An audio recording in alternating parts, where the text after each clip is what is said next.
밤에 다닐지라도 주께서 나의 길 되시고 나에게 밝은 빛이 되시니 길 잃어버릴 염려 없네. 하늘의 영광 나의 맘속에 차고도 넘쳐 할렐루야를 힘차게 불러 영원히 주를 찬양하리. 광명한 금이 마음에 받아 찬란한 천국 바라보고 할렐루야를 힘차게 불러 날마다 빛에 걸어가리. 하늘의 영광 나의 맘속에 차고도 넘쳐 할렐루야를 힘차게 불러 영원히 주를 찬양하리. 네, 2020년 3월 22일 주일 예배를 하나님께 드리겠습니다.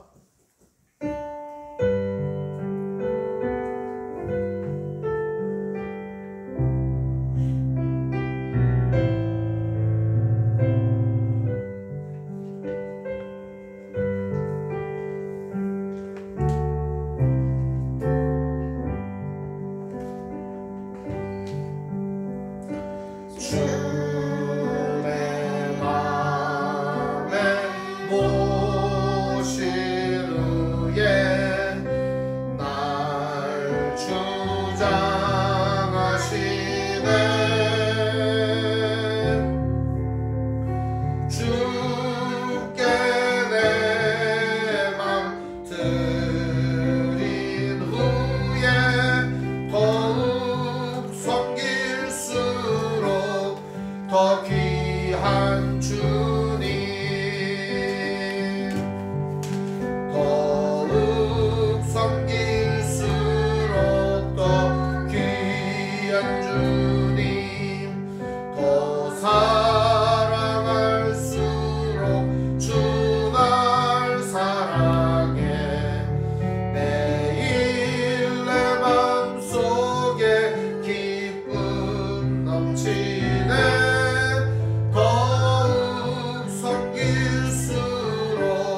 더 귀한 주님 주내 맘에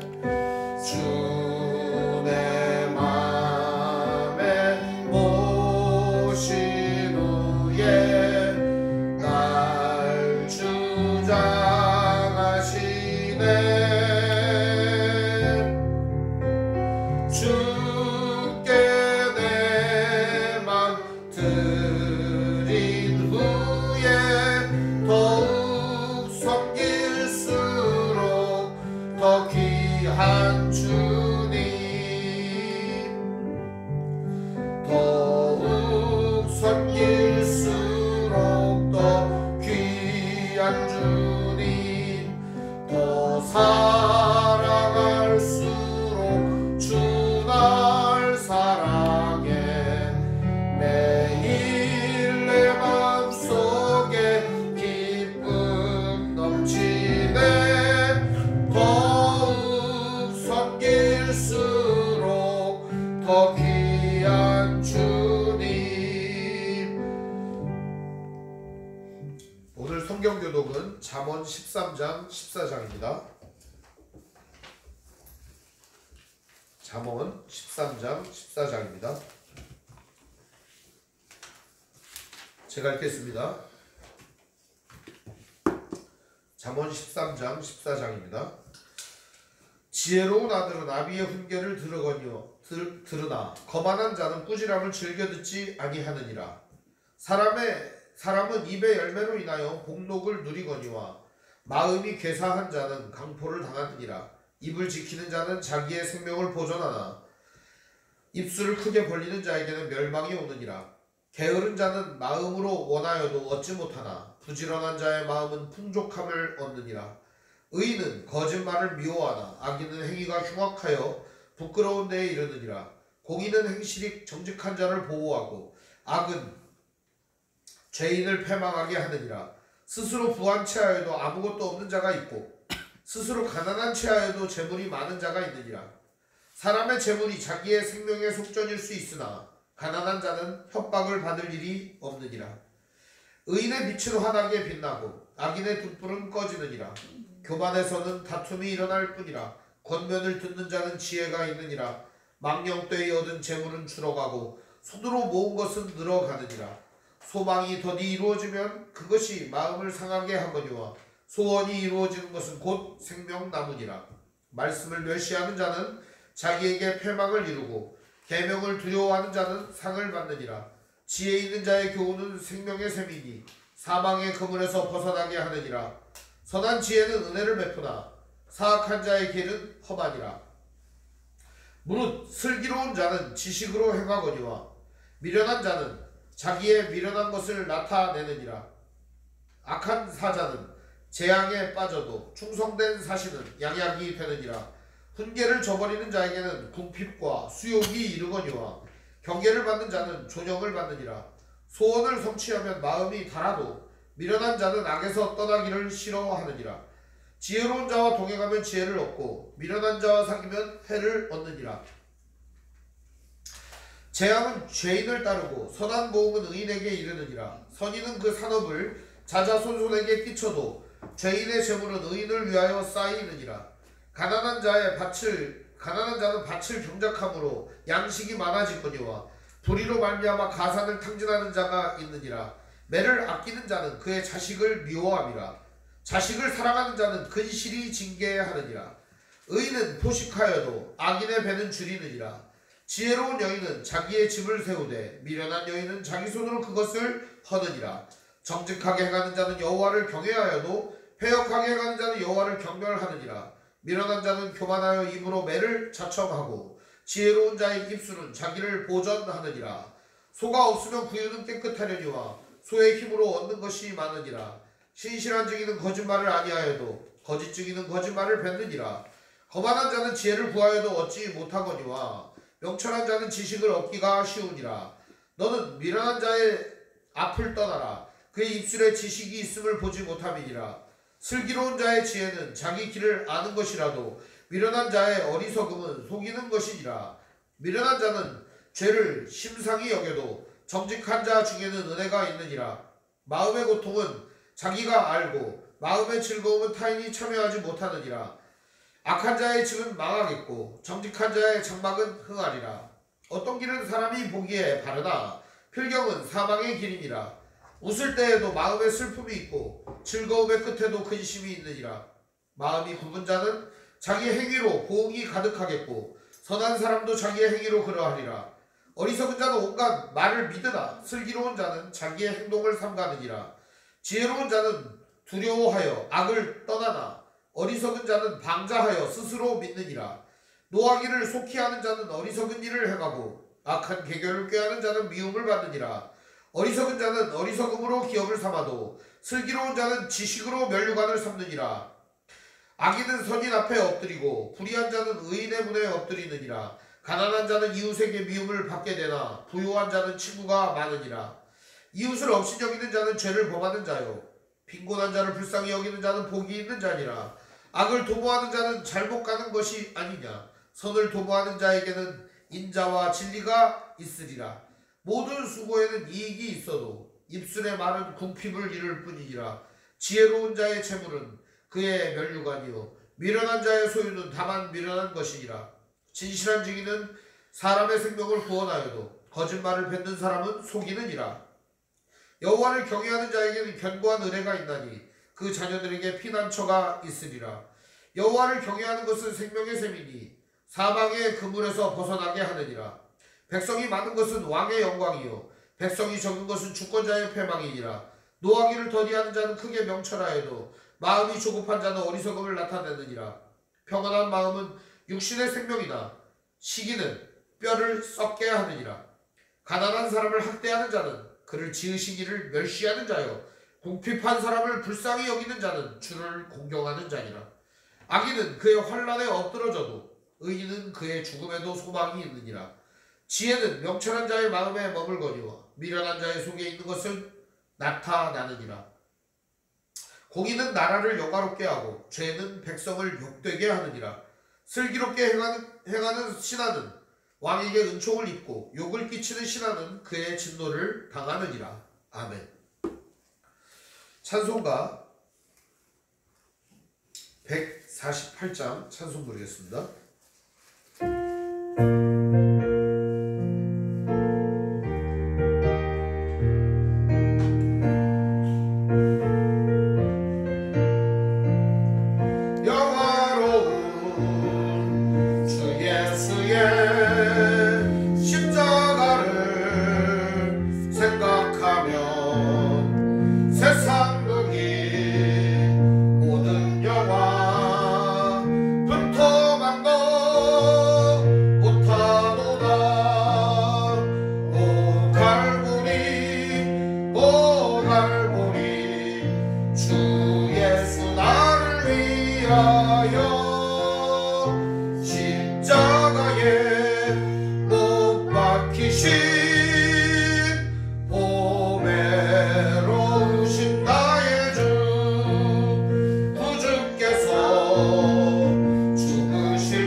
기도하겠습니다.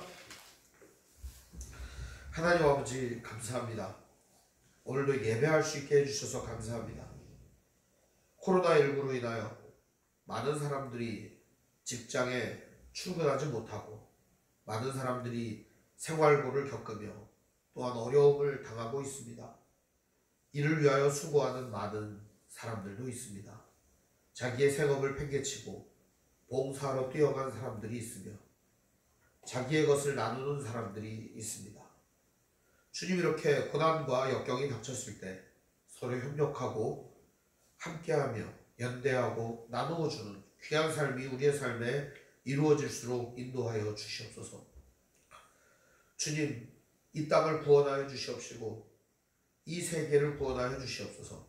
속히 이 바이러스가 종식되게 해주시고 이 악한 질병이 사람들로부터 떠나갈 수 있도록 주님 인도하여 주시옵시고 주님께서 완전한 치료로 우리들과 세상을 치료하여 주시옵소서. 거룩하신 주님의 능력이 오늘 우리의 인생 가운데 드러나고 나타나기를 원합니다. 교회들도 온라인으로 예배를 대체하고 있습니다. 또한 그것을 통하여 예배를 드려야 된다 말아야 된다라는 싸움과 다툼이 일어나고 있습니다. 이런 소모적인 논쟁이 아니라, 이런 소모적인 싸움이 아니라 주를 경외하고 주님을 따르는 삶이 우리의 인생 가운데 이어질 수 있도록 주님 인도하여 주시옵시고, 우리 사랑하는 성도들 생업과 삶과 인생과 가족과 그들의 모든 삶을 지켜주시고 인도하여 주옵소서. 예배하는 우리의 마음속에 주님으로 인한 기쁨과 감사가 넘쳐나게 하옵소서. 우리 주 예수님의 이름으로 기도합니다. 아멘.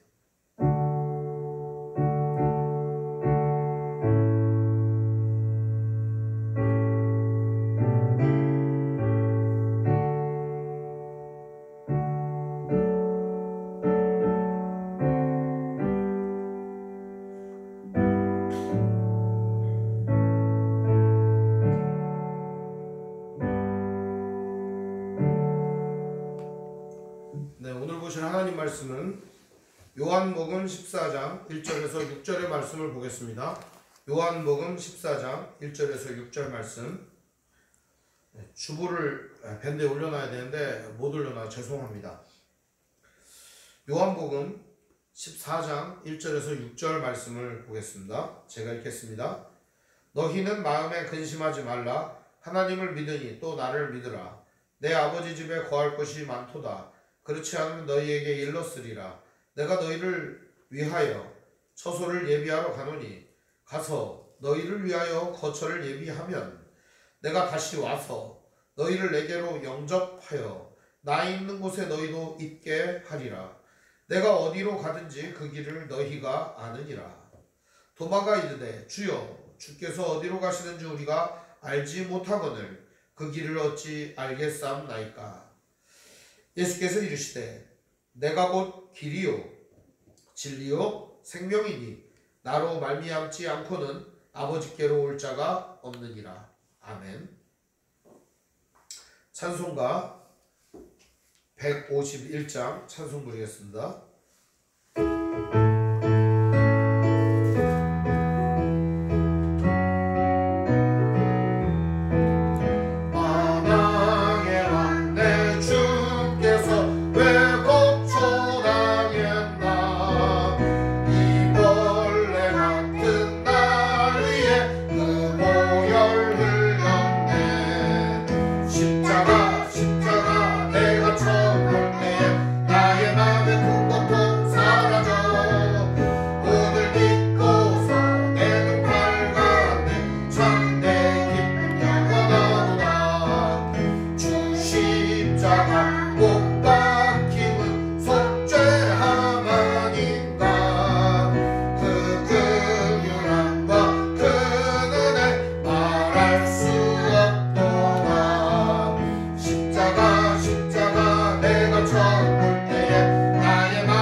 오늘 말씀의 제목은 예수님은 누구신가?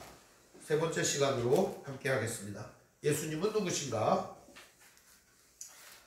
예수님 몰라가지고 우리가 배우는 건 아니죠, 그죠? 예수님은 어떤 분이신가? 우리가 믿고 있는 예수님은 누구신가? 그에 대한 말씀을 함께 나누고 있습니다. 오늘 말씀 요한복음 14장 1절에서 6절 말씀 중심으로 해서 예수님은 누구신가에 대한 말씀을 함께 나누어 볼까 합니다. 오늘 말씀 1절은 이렇게 이야기를 합니다. 너희는 마음에 근심하지 말라. 하나님을 믿으니 또 나를 믿으라. 이런 얘기를 합니다. 누구를 믿는다는 건 참 어려운 일입니다. 결혼 전에 보통 남자들이 뻥을 좀 치죠. 뭐라고 얘기하냐? 오빠만 믿어라, 나만 믿어라, 뭐 이런 말을 합니다. 물론 그렇게 안 하고 결혼하신 분들도 계시겠지만 대부분 남자들이 그렇게 사기를 칩니다. 오빠 한번 믿어봐 막 이렇게 얘기를 하면서 이제 사기를 칩니다. 대부분 남자들이. 저는 이제 아내가 2살이 많으니까 오빠를 믿어라 그러지 않고 나를 믿어라 그랬습니다. 나를 믿어라. 물론 이제 뻥이죠. 믿을 게 어디 있습니까? 믿을 구석이라고는 한 군데도 없는 사람을 뭘 믿습니까? 오늘 우리들은 그래서 믿으라고 그러고서 결혼을 합니다. 그러면 진짜 믿을만 하던가요, 여러분? 결혼을 했는데 진짜 저 사람 믿을만 하다. 잘한 겁니다. 근데 결혼을 했더니 보통 뭐만 보입니까? 믿을 구석이 하나도 없다는 것을 확인하게 됩니다. 그게 바로 인간의 본질이니까요. 오늘 우리들도 마찬가지입니다. 우리가 무언가를 믿고 신뢰하고 의지하려고 하다 보면 그 대상이 믿을 대상이 아니라는 사실에 실망하고 좌절하고 절망하고 혹은 경멸과 조소까지 일어나기도 합니다. 그만큼 기대를 많이 가지면 가질수록 실망은 더 크다는 사실입니다. 사람 중에 우리가 정말 믿을 사람이 있을까요? 한 명도 없다고 생각합니다. 오직 우리가 믿을 것은 예수님밖에 없습니다. 자, 그럼 예수님의 뭐를 믿어야 되냐? 오늘 시간 한번 말씀으로 함께 나누어 보도록 하겠습니다. 진짜 오늘 이 시대의 모든 사람들이 믿어야 되는 대상이 누굴까? 바로 예수님이십니다. 오늘 여러분들은 한번 이런 생각을 한번 해보시면 좋겠습니다. 여러분들의 인생을 송두리째 맡겨도 괜찮은 대상이 누군가? 여러분의 모든 삶을 다 갖다가 맡겨서 내 삶 좀 책임져 주십시오. 내 인생을 책임져 주십시오. 이렇게 해서 여러분의 인생을 책임질 수 있는 존재가 누군가? 그분은 바로 예수님이십니다. 예수님만이 우리의 인생을 책임지시고 우리를 인도하시고 완전하게 하실 수 있습니다. 오늘 말씀은 우리에게 인생의 궁극의 답이 뭔지를 가르쳐주고 있습니다. 그리고 그 답을 어떻게 얻는지도 가르쳐주고 있습니다. 참 중요하죠.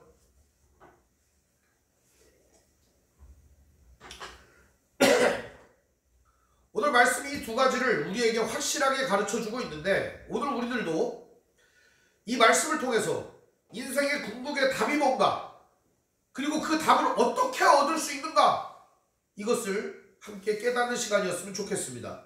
첫 번째로 인생의 궁극의 답은 뭘까요? 오늘 말씀은 6절에 보니까 뭐라고 얘기해요? 내가 곧 길이요 진리요 생명이니 이것이 중요하긴 합니다. 그런데 궁극의 답은 뭐래요? 나로 말미암지 않고는 아버지께로 올 자가 없느니라. 그 답은 어디예요? 그러니까 아버지께로 가는 게 답입니다. 즉 아버지 하나님이 정답이라는 거예요. 모든 인생의 궁극적인 답은요 하나님이시라는 사실입니다. 여기 또 보면은 3절 말씀에 뭐라고 얘기합니까? 나 있는 곳에 너희도 있게 하리라. 너희를 내게로 영접하여 나 있는 곳에 너희도 있게 하리라. 너희를 내게로 영접하여 나 있는 곳에 너희도 있게 하리라. 즉 예수님이 계시진 하나님의 보좌로 우리를 안내하시겠다라는 거죠. 결과적으로 예수님을 우리가 믿어야 되는 궁극의 이유가 뭐예요? 하나님이 답이 되시기 때문에 그래요. 하나님만이 정답이에요. 그래서 그 정답이신 하나님을 우리가 어떻게 만날 수 있나? 우리가 그 하나님을 어떻게 만나고 함께하고 그 하나님께 갈 수 있는가? 이러한 것들을 완전하게 해주시는 분이 누구냐? 예수님이시라는 겁니다. 오늘 우리들은 인생의 답을 찾아 방황하고 또 인생의 답을 찾아서 헤매일 때가 너무나도 많습니다. 인생의 답은 어디에 있을까? 이거를 찾아 헤매는 많은 사람들이 있습니다. 아니, 세상의 모든 사람들은 이런 답을 찾고 있어요. 뭐 하면 좋은가? 어떻게 살면 행복한가? 텔레비전이라든지 혹은 신문이라든지 책이라든지 다른 모든 것들을 여러분들 살펴보아도 행복을 찾기 위하여 애를 쓰는 걸 볼 수가 있습니다. 또 인생의 궁극적인 답은 뭔가를 찾아서 헤매이는 사람들이 있습니다. 저는 그런 사람들이 세상 모든이라고 생각합니다. 각자 나름대로 추구하는 바가 달라서 그렇지 모두 다 추구하는 바가 뭐예요? 행복을 추구하고 있는 것입니다. 행복. 오늘 여러분은 무엇을 추구하고 있습니까? 역시 같은 것을 추구하고 있다고 믿습니다. 여러분들도 행복을 추구하고 그 궁극적인 가치를, 답을 찾아서 사는 것이라고 생각합니다. 어떤 사람은 인생의 답이 철학에 있다고 믿습니다. 그래서 철학을 연구합니다. 인생의 답이 뭘까를 연구하는 거죠. 어떤 사람은 인생의 답이 힘에 있다고 생각합니다. 그래서 강력한 힘을 갖기를 원합니다. 어떤 사람은 인생의 답이 아름다움에 있다고 생각해요. 그래서 아름다운 미모를 가지려고 애를 씁니다. 어떤 사람은 인생의 답이 돈에 있다고 믿습니다. 그래서 돈을 왕창 벌으려고 애를 쓰는 거예요. 어떤 사람은 인생의 답이 세상의 인기와 명예에 있다고 생각하는 사람도 있습니다. 그러나 여러분, 그런 것들은 인생의 답이 되지 않습니다. 인생의 유일한 답이 뭐냐? 바로 하나님이십니다. 왜 그럴까요? 이미 그것은 우리가 첫 시간부터 쭉 살펴보는 반대, 하나님이 왜 우리의 정답이 되어주시는가? 하나님은 온 우주 만물을 창조하신 분뿐만 아니라 온 우주 만물의 주인이 되시기 때문입니다. 그 하나님은 우리의 인생의 답이 되십니다. 자, 그렇다면 그 하나님께로 어떻게 갈 수가 있는가? 이 문제를 한번 살펴보도록 하겠습니다. 하나님께 어떻게 갈 수가 있는가? 뭐라고 얘기합니까? 6절 말씀에 내가 곧 길이요 진리요 생명이니 이렇게 얘기합니다. 예수님은 길이 되시고 진리가 되시고 생명이 되신다 이렇게 이야기를 하시는 겁니다. 요한복음 14장은 우리에게 이런 질문으로 시작을 합니다. 첫 번째, 왜 근심하느냐라는 질문으로 시작하는 것입니다. 여러분, 우리가 왜 근심하죠? 근심하는 이유는 간단합니다. 아까 얘기했던 것처럼 내가 인생의 궁극적인 행복이 이거다, 내 인생의 진짜 최종 목적이 이거다, 그 생각을 하고 막 이루고 달려가요. 그런데 달려가 보면 그게 목적이 아닌 경우가 많습니다. 어린 시절에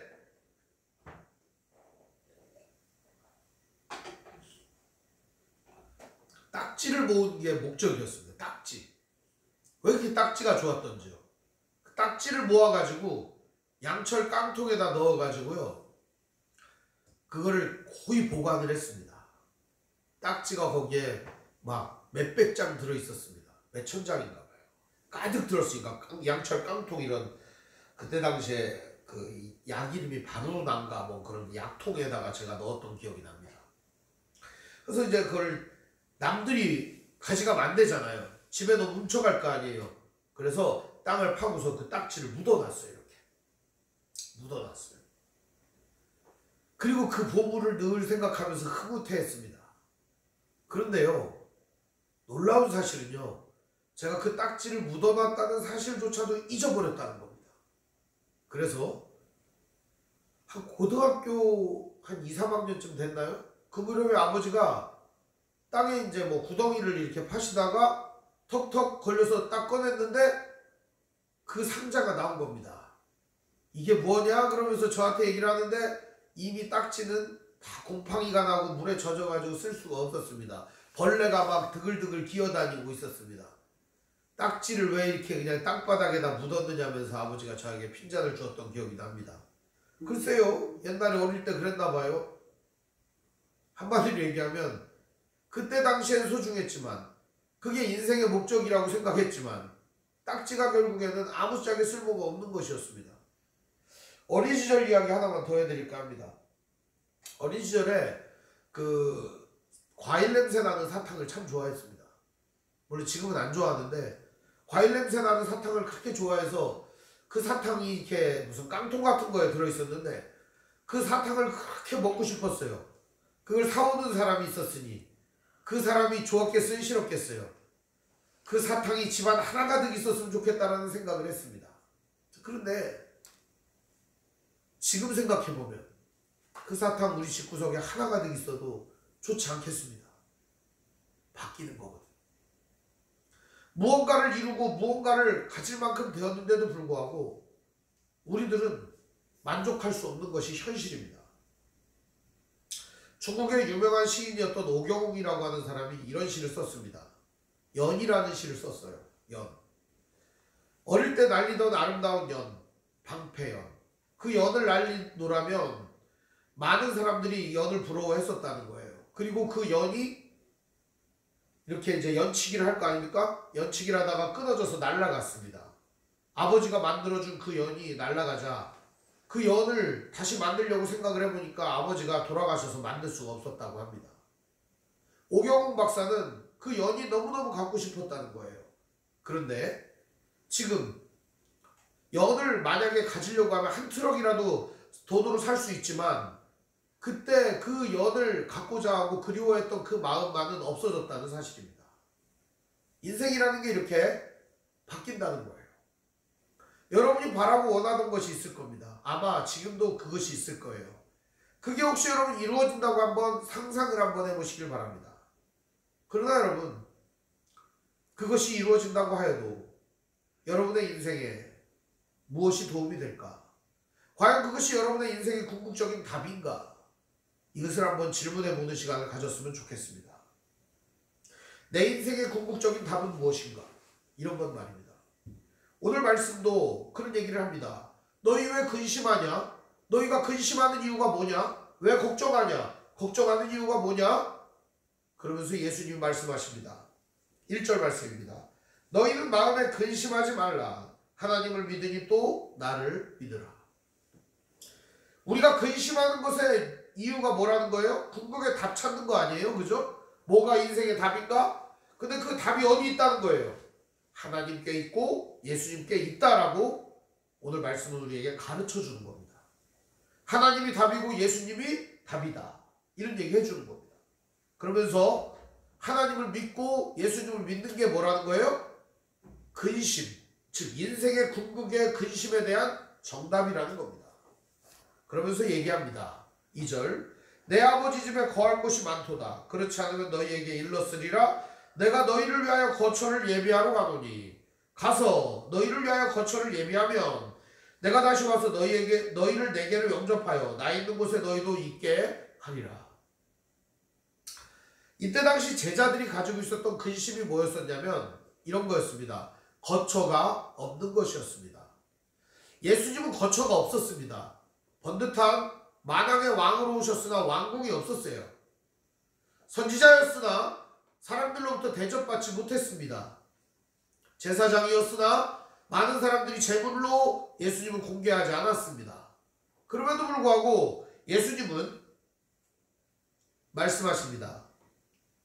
걱정하지 마라. 거처를 내가 예비하겠다.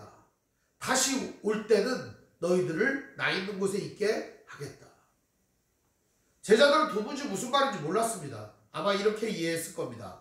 예수님이 혁명을 일으켜서 로마 정부를 뒤집고 그 황제가 되면 그때 우리들을 불러들여서 집도 한 채씩 주고 벼슬도 하나씩 주고 이렇게 할 거라고 생각했던 거예요. 그런데요, 예수님 말씀은 그게 아니죠. 예수님께서 죽으시고 부활하신 다음에 다시 오시면 그 예수님은 어떻게 한다는 거예요? 우리를 예수님이 계신 곳으로 데리고 가겠다라는 말씀을 해주시는 것입니다. 결국 오늘 우리가 인생의 궁극적 문제를 무엇이라고 생각하는가, 그거에 따라서 답이 달라지는 게 아닙니다. 우리 인생의 궁극적인 문제에 대한 유일한 답은 하나님이시고 그 하나님을 우리가 답으로 어떻게 얻을 수 있는가, 그 하나님을 어떻게 우리가 만날 수 있는가, 그에 대한 핵심적인 내용은 뭐예요? 바로 예수님이 우리의 답이 되어주신다라는 것입니다. 오늘 우리에게 예수님은 이런 말씀을 전해주십니다. 무슨 말씀이냐? 바로 예수님 자신이 어떤 분인가를 드러내주고 있습니다. 근데 이 예수님의 답은 어떻게 시작되는가? 바로 도마의 질문으로부터 시작된다는 겁니다. 도마가 이렇게 말합니다. 5절에 도마가 이르되 주여 주께서 어디로 가시는지 우리가 알지 못하거늘 그 길을 어찌 알겠사옵나이까? 이렇게 얘기합니다. 도마가. 그러자 도마가 이렇게 얘기를 하자 예수님이 답을 줍니다. 그 답이 매우 유명한 답이죠. 예수께서 이르시되 내가 곧 길이요 진리요 생명이니 나로 말미암지 않고는 아버지께로 올 자가 없느니라. 도마는 왜 이런 질문을 했을까요? 예수님 어디로 가는지 우리가 모르는데 그 길을 어떻게 합니까? 그 길이 있으면 좀 보여주세요. 가르쳐주세요. 이 얘기를 하는 거죠.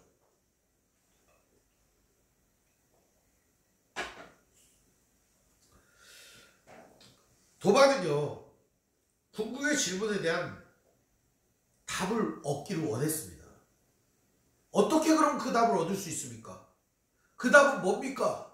예수님은 그 답을 6절 말씀에 한꺼번에 얘기해 주고 있습니다. 이미 예수님은 4절에 이렇게 말합니다. 내가 어디로 가는지 그 길을 너희가 아느니라. 그러나 제자인 도마는 그 길을 알지 못했습니다. 도마가 유독 미련하고 멍청해서 그럴까요? 아닙니다. 도마가 미련하고 둔해서가 아닙니다. 예수님이 이미 하신 말씀을 그들은 자기들의 가치관에 빗대어 생각이 있기 때문에 이해할 수가 없었던 것입니다. 한마디로 얘기하면 예수님은 이미 자기가 십자가에 죽을 메시아라는 것을 얘기했습니다. 그럼에도 불구하고 그들은 예수님을 로마로부터 자기들을 해방시켜줄 메시아라고 믿었던 것입니다. 궁극적으로 따지면 예수님은 로마가 아니라 온 세상의 죄악으로부터, 온 세상의 그 어떤 속박으로부터 구원해 주실 분이라는 사실을 믿지 못했던 것입니다. 오늘 말씀, 이 6절 말씀을 중심으로 오늘은 그리스도께서 어떻게 우리를 궁극의 답이신 하나님께로 인도하시는가, 그거에 대한 내용을 중점적으로 살펴보려고 합니다. 예수님은 그리스도이십니다. 그렇죠? 예수님은 그리스도세요.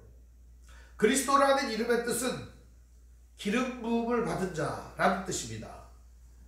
구약에는 기름 부음을 받는 세 가지 직분이 있습니다. 첫 번째는 선지자입니다. 그 다음은 왕입니다. 그 다음은 제사장입니다.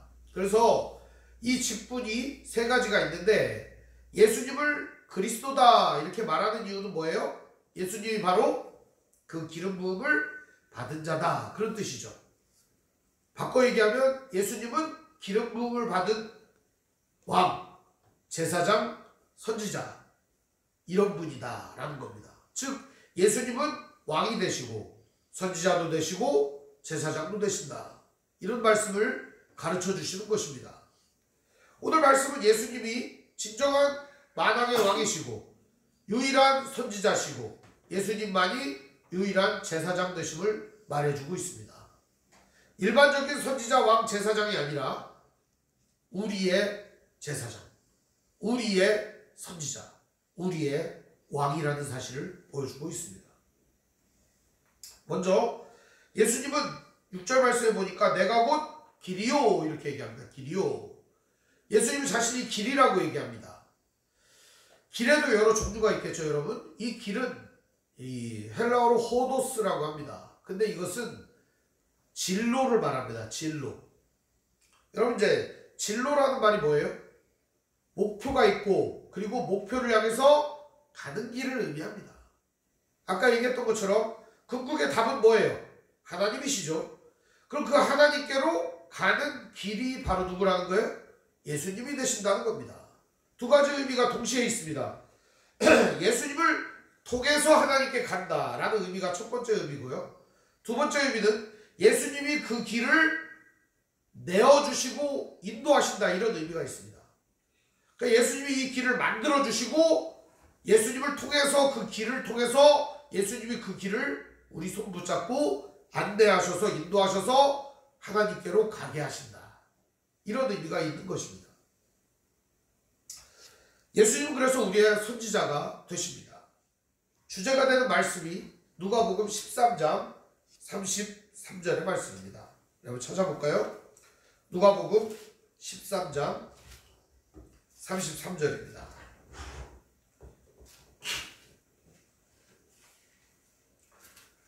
누가복음 13장 33절부터 36절까지 제가 보겠습니다. 그러나 오늘과 내일과 모레는 내가 갈 길을 가야 하리니, 여기 보니까 뭐가 나와요? 길이 나옵니다. 길. 갈 길을 가야 하리니 선지자가 예루살렘 밖에서 죽는 법이 없느니라. 그죠? 선지자라고 얘기합니다. 자기가, 예수님이. 나는 선지자인데 예루살렘 바깥에서 죽는 법이 없어 라고 얘기를 합니다.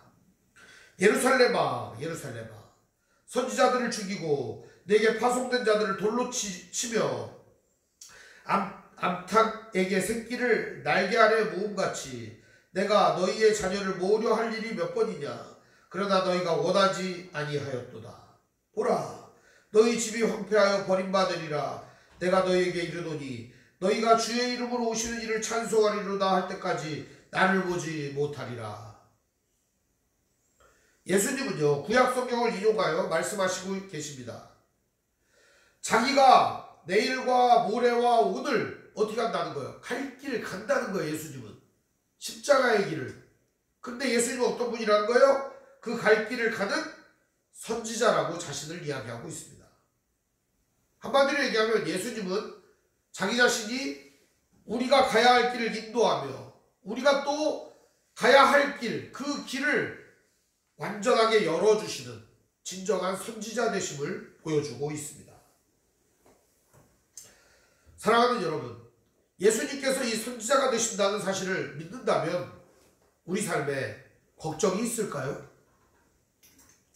우리가 진정으로 걱정하고 염려하는 바가 어디 있어요? 바로 갈 길을 잘 모르기 때문에 아닙니까? 혹은 갈 길을 아는데 그 길 잘 못 가가지고 답답해서 그런 거 아닙니까? 주님은 이 두 가지의 모든 해답이 되어주십니다. 예수님은 우리의 갈 길도 알려주십니다.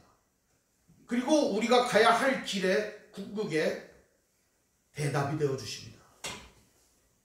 또 한 가지 살펴볼 말씀은 바로 예수님이 이 선지자적인 직분을 가졌다는 걸 우리가 어떻게 알 수가 있느냐. 오늘 말씀에도 이야기하는 것처럼 내가 곧 길이다 이렇게 선언을 하시죠. 그것은 뭐예요?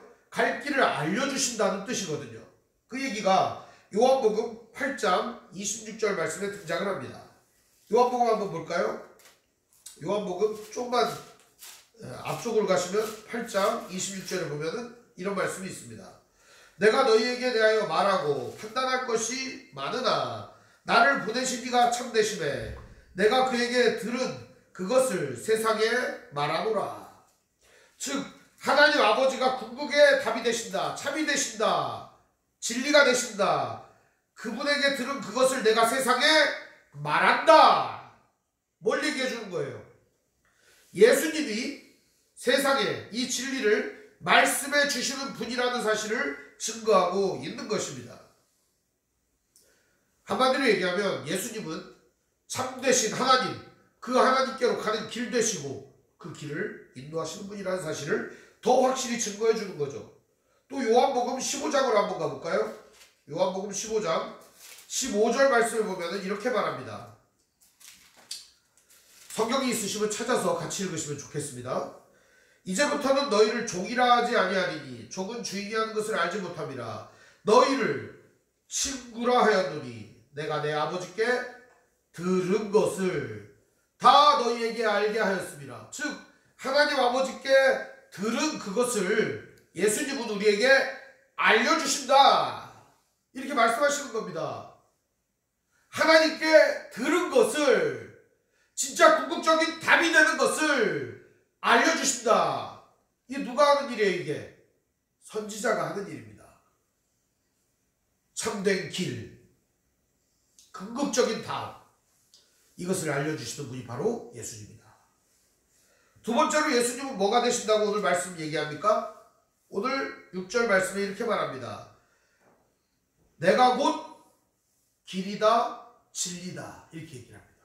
내가 곧 진리이다. 즉 예수님은 우리의 진리가 되어주신다라는 겁니다. 원래 진리라는 말이 무슨 말이냐? 알레데이아라는 말입니다. 참, 혹은 답, 혹은 진실함, 정직함, 궁극의 답을 얘기하는 거예요. 이 진리라는 게. 자, 그럼 궁극의 답이 뭘까요? 온 세상을 통치하시고 온 세상을 완전하게 하시고 온 세상을 완벽하게 만드시는 그분이 누굴까요? 이전에도 세상을 완전하게 만드셨고 이후에도 이 세상을 완전하게 하실 그분이 누굴까요? 그분이 바로 예수 그리스도이시라는 것. 만왕의 왕 예수 그리스도. 그래서 예수님은 왕이 되신다는 사실을 우리에게 알려주고 있습니다. 요한계시록 우리가 주제되는 말씀이죠. 17장 14절 말씀을 보면 뭐라고 얘기하느냐 한번 찾아볼까요? 요한계시록 17장 14절입니다. 이 요한계시록의 주제가 되는 말씀입니다. 그들이 어린 양과 더불어 싸우려니와 어린 양은 만주해 주시오 만왕의 왕이심으로 그들을 이기실 터이요 또 그와 함께 있는 자들 곧 부르심을 받고 택하심을 받은 진실한 자들도 이기리로다. 어린 양은 만주의 주 만왕의 왕이심으로. 이해가 되시죠? 예수님은 모든 만물의 주인이 되십니다. 모든 사람의 왕이 되십니다. 바로 이것을 예수님은 십자가를 통하여 증명하셨습니다. 자기가 온 세상 사람들을 자기의 피를 값주고 샀다라고 하는 것을 보여주고 있는 것이죠. 한마디로 얘기하면 예수님만이 만왕의 왕이 되신다는 사실을 보여주고 있는 겁니다. 예수님께서 통치하고 다스리시고 예수님께서 왕이 되시는 그 나라를 우리는 킹덤 오브 갓이라고 말합니다. 하나님의 나라라고 말합니다. 하나님의 나라. 이 하나님의 나라의 주인은 누구예요? 예수님이시라는 겁니다.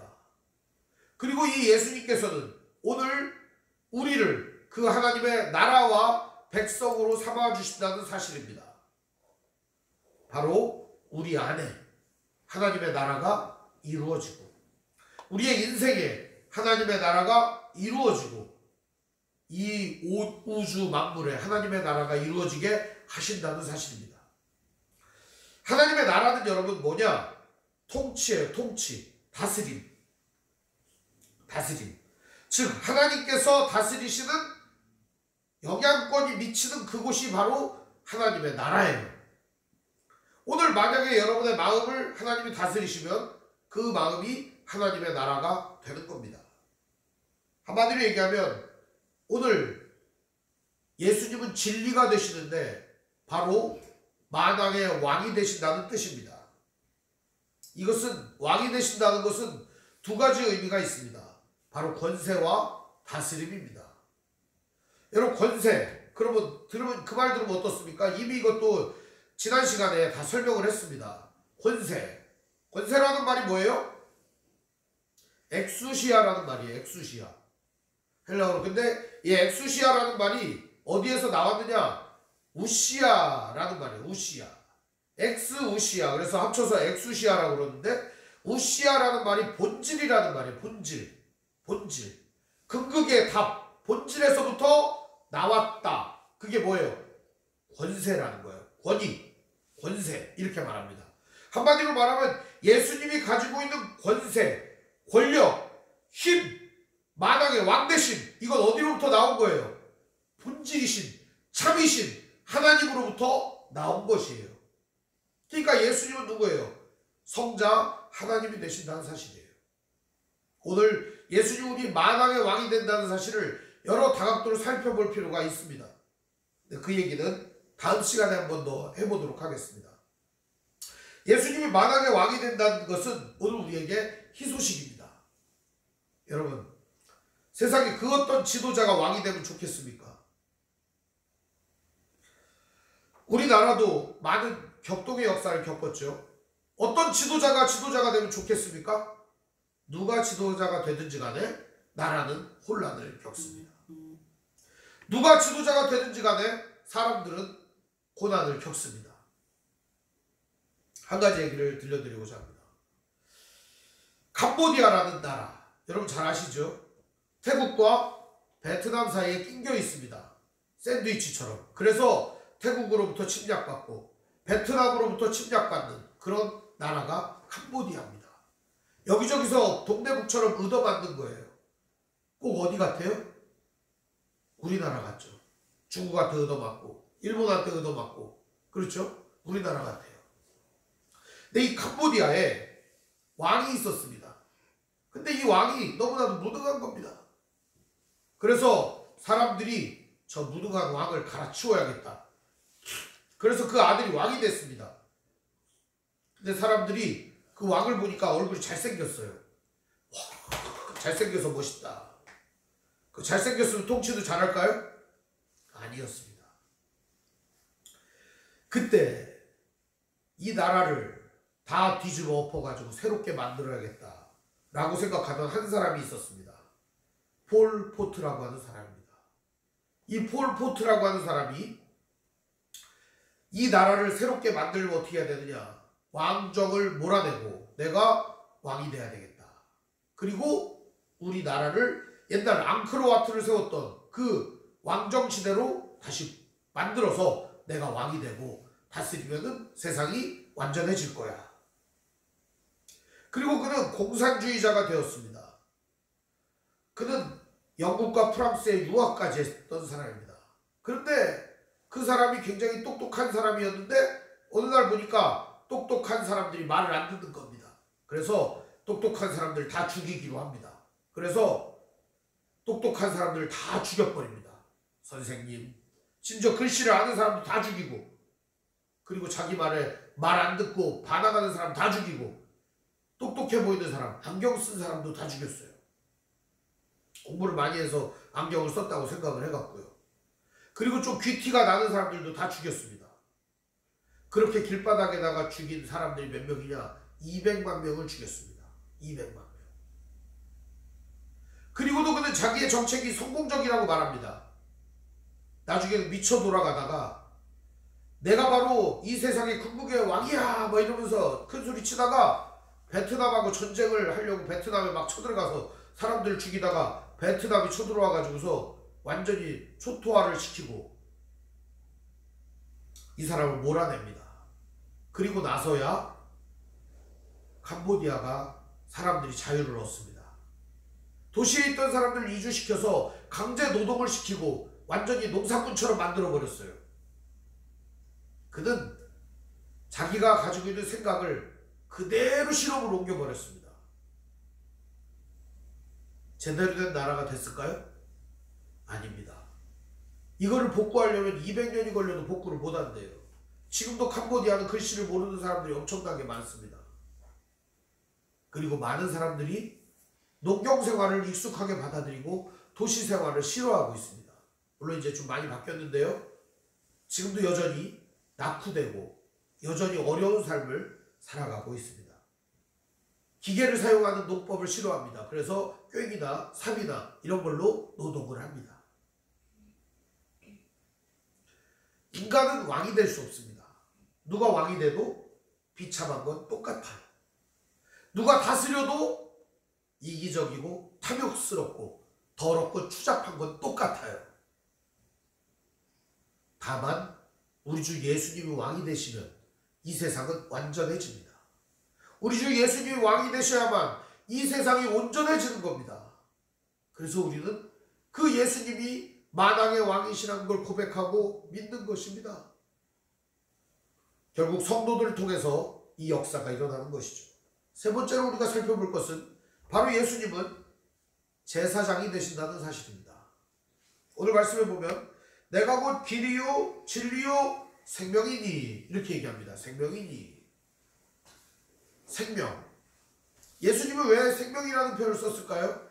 이 생명이라고 하는 표현은 조에라는 말입니다. 조에. 근데 이 생명이라는 말 속에는 무슨 의미가 들어있느냐? 바로 호흡이라는 말이 들어있습니다. 호흡. 여러분, 우리 생명이 어디에 있어요? 호흡에 있어요. 이렇게 숨을 들이마시고 내쉬고 하는 것이 매우 중요합니다. 같은 동의어가 있는데 푸시케라는 말입니다. 푸시케. 이게 무슨 말이냐? 보통 이제 신약성경에서 푸시케 그러면은 혼, 목숨, 마음, 바람, 호흡 뭐 이런 걸 말해요. 동의어예요. 그래서 두 단어가 똑같아요. 자, 그런데 생명이 된다는 것은 무슨 의미예요? 예수님이 우리의 생명이 된다는 것. 예수님이 우리의 호흡이 되어주신다는 거예요. 호흡. 여러분, 우리가 호흡을 통해서 어떻게 해요? 숨을 쉬면 산소가 들어오고 몸에 있는 이산화탄소가 어떻게 해요? 나가고. 그렇죠. 들이마시고 내쉬고 들이마시고 내쉬고 들이마시고 내쉬고 하면서 우리가 어떻게 있음을 증명해 주는 거예요? 살아있음을 증명해 주는 거예요. 숨 안 쉬면 어떻게 된 거죠? 죽은 거예요. 숨 쉬어야 살아요. 예수님은 우리의 생명이 되신다. 우리가 숨 쉴 수 있도록 해주신다. 무슨 뜻일까요? 사람은 숨이 끊어지면 죽어요.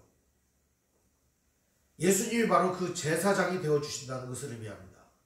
생명의 하나님과 우리를 어떻게 한다? 연결시켜 주시는 분이라는 겁니다. 생명의 하나님과 우리가 하나 되게 해주신다는 것을 말해주고 있습니다. 즉 예수님은 우리 안에 성령을 주셔서 성령님이 하나님이시죠. 그 성령 하나님과 우리가 하나가 되게 해주신다는 사실입니다.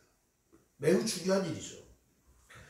예수님께서는 오늘 우리 안에 성령을 부어주셔서 우리 안에 성령 하나님이 거하게 하십니다.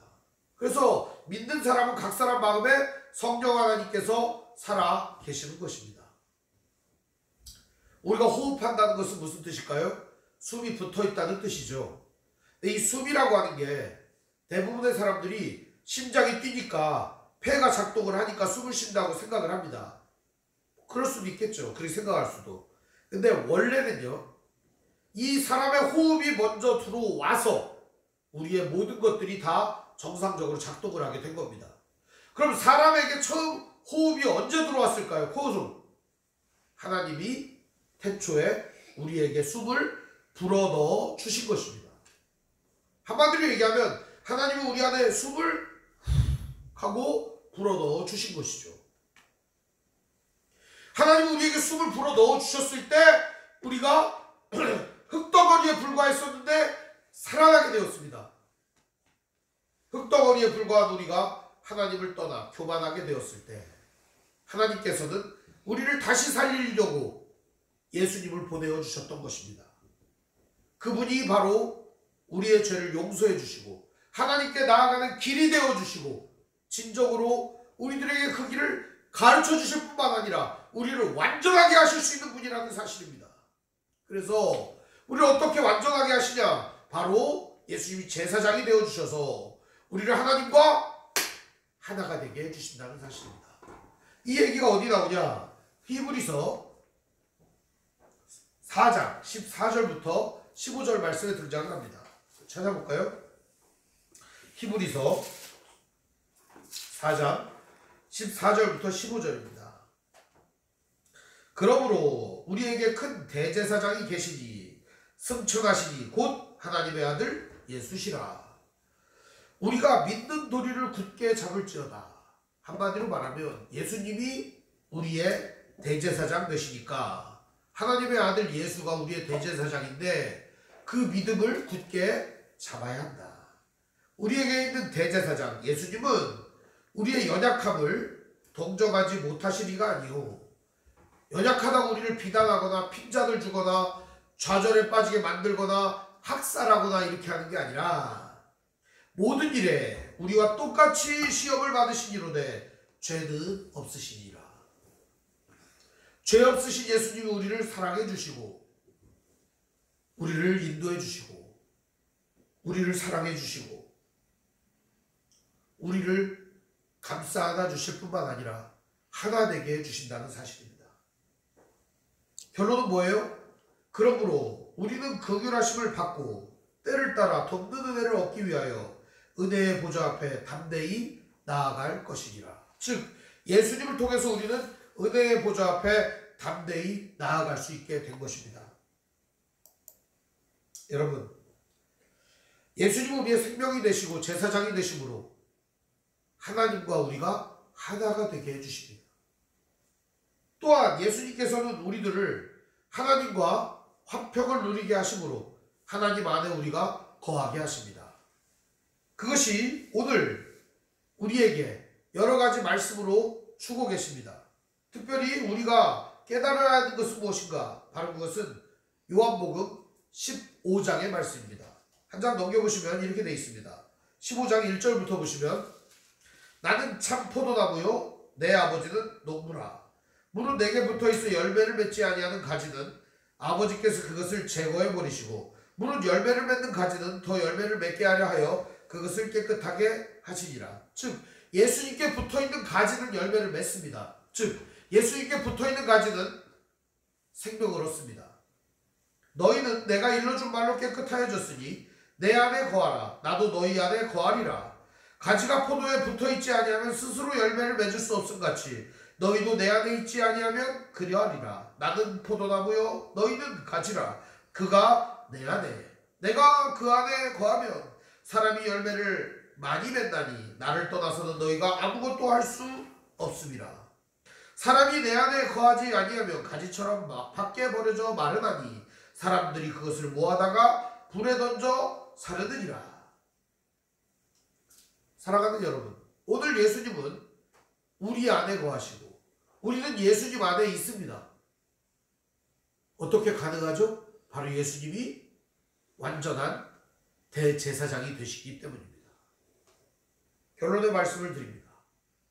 오늘 예수님은 우리에게 자기 자신이 길과 진리와 생명이 되신다고 말씀하고 계십니다. 이것은 우리가 궁극의 답이신 하나님께로 가는 유일한 길이 예수님이고 그 방법이 예수님이고 그 유일한 해결책과 대안이 예수님이 되신다는 사실을 증언해주고 계시는 것입니다.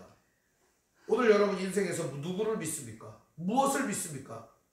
우리 예수님을 믿고 신뢰하며 오늘도 예수님을 주인으로 모신 삶을 살아가시기를 바랍니다. 사랑하는 여러분, 코로나19로 인하여 많은 사람들이 고통을 겪고 있습니다. 이 시대에 믿음의 사람들이 해야 될 일이 무엇일까요? 그것은 바로 사회적 거리두기를 더 열심히 하는 것입니다.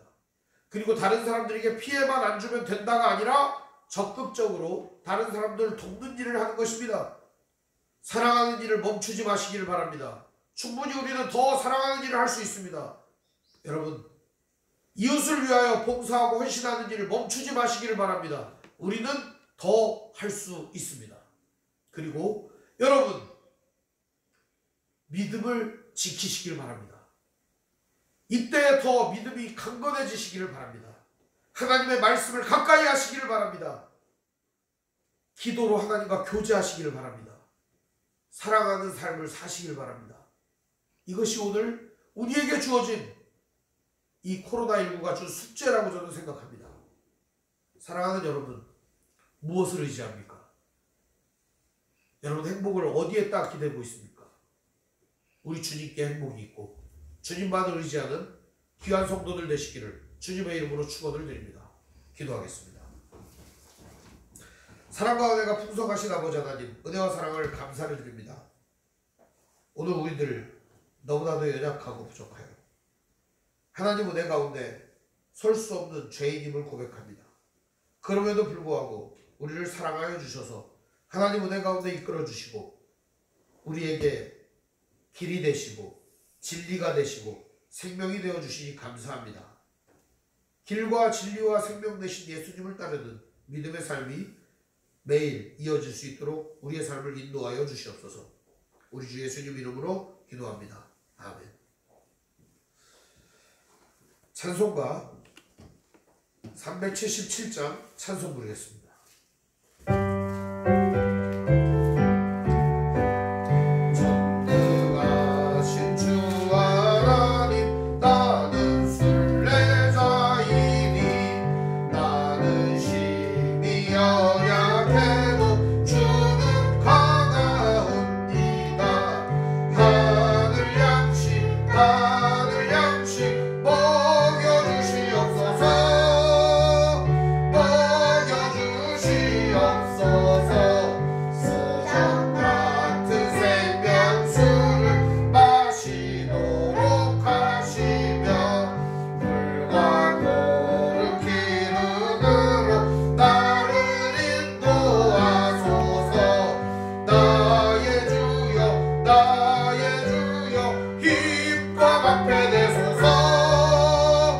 힘과 방패 되소서.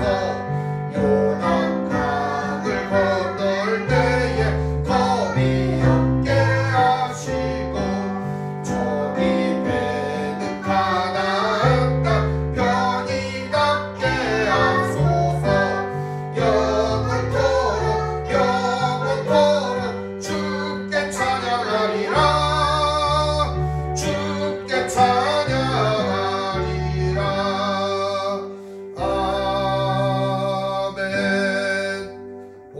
기도하겠습니다. 하나님 아버지 감사합니다. 오늘도 주님 앞에 예물 드렸습니다. 받아 주시옵소서. 또한 같은 마음을 가지고 있으나 드리지 못하는 성도들도 이 시간 받아 주시옵소서. 한 주일 동안도 선한 일을 위하여 분주히 행하고 사랑으로 모든 일을 행하였던 성도들의 아름다운 삶의 발자취와 그들의 인생을 받아 주시옵소서. 또한 그들이 행했던 여러 가지 사랑의 손길과 선한 발걸음들을 주님 복 내려 주시옵시고 그들의 삶을 주님께서 더욱더 풍요롭고 윤택하고 아름답게 하여 주시옵소서. 또한 주님의 이름을 위하여 모욕당하고 핍박당하고 조롱당하고 어려움당했던 성도들의 삶을 받아 주시옵소서. 주님의 뜻을 이루기 위하여 참아내고 인내하고 헌신하고 그 모든 것들을 기쁨으로 감당하였던 성도들의 삶 속에 하늘의 신령한 목과 땅에 기름진 것들로 채워주시옵시고 하나님의 사랑과 은혜와 평강이 영원토록 풍성하게 하시오며 그들의 인생을 통하여 하나님 아버지 영광 받아 주시옵고 아버지 하나님의 크고 놀라운 모든 은혜의 사랑과 복이 삶 속에 넘쳐날 수 있도록 역사해 주시옵소서. 우리 주 예수님의 이름으로 축복하며 기도합니다. 아멘.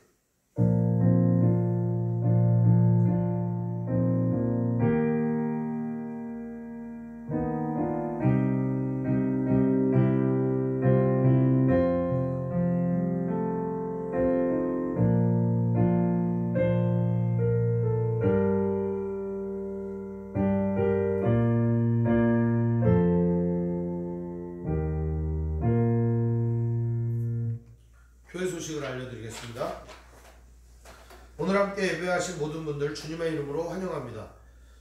안 보이긴 하는데요. 여러분 가족끼리 인사하시기 바랍니다. 사랑합니다. 사랑합니다 해야지. 왜 안 하는 거요? 사랑합니다. 사랑합니다. 안 사랑한다는 거요?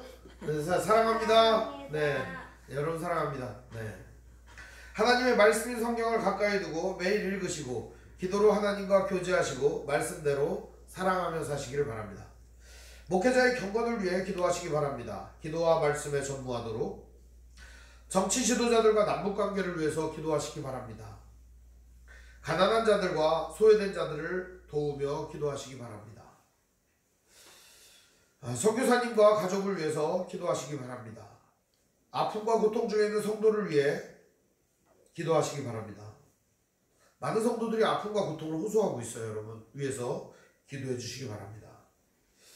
코로나19 사태의 심각성이 해소된다고도 하고 원상 더 심해진다고도 하는데 그 심각성을 고려하여 당분간은 주일 예배 및 주중 예배는 집에서 가족과 함께 하시고 성경 읽기와 기도와 선을 행하는데 최선을 다하시기를 바랍니다. 아마도 예배는 총선 이후에 예배를 드리게 될 것 같습니다. 지금 많은 교회들이 예배를 폐하냐 막 이런 움직임이 있는데 예배가 폐해진 게 아닙니다. 예배를 온라인으로 드리고 있는 것입니다. 여러분 온라인으로 드리는 예배라고 우습게 생각하지 마시고 경건한 마음으로 예배에 참여하시면 좋겠습니다. 코로나19의 퇴치를 위해서 여러분 기도하시기 바랍니다. 아무리 여유가 없더라도 여러분 시간 내어서 이 전 인류적으로 닥친 이 멸망의 재앙을 물러나게 해달라고 간절히 기도해 주시면 좋겠습니다. 헌금하실 분은 온라인으로 헌금하시면 되겠습니다. 우리 비전선언하고 삼위일체성 부른 후에 축도를 마치겠습니다. 주의 말씀교회는 죽어있는 영혼을 향한 하나님의 마음을 알기에 젖은 눈을 가진 모든 일을 기도로 승리하셨던 예수님의 푸른 부름을 가진 능력으로 뜨거운 인생을 살게 하시는 성령님의 불타는 심장을 가지고 하나님의 사랑을 배우고 믿으며 살아가는 믿음의 공동체입니다. 아멘.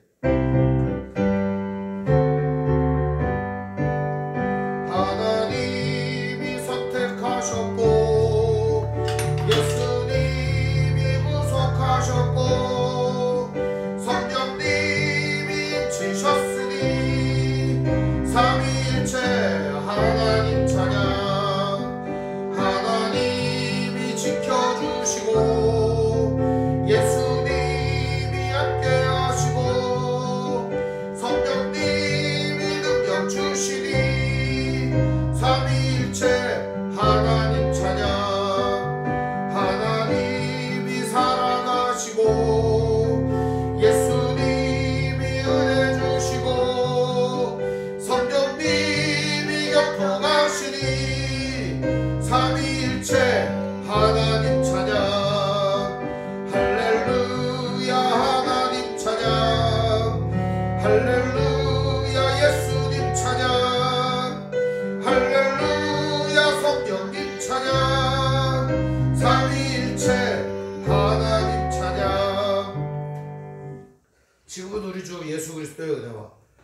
하나님의 사랑과 성령의 교통하심이 예배하며 주님 은혜 가운데 거하며 날마다 하나님 말씀 가운데 신실한 삶을 살아가는 귀한 주의 말씀교회 성도들 머리머리 위에, 인생 위에, 가정 위에, 직장 위에, 삶의 터전 위에, 권속들 머리머리 위에 영원토록 함께 있을지어다. 아멘.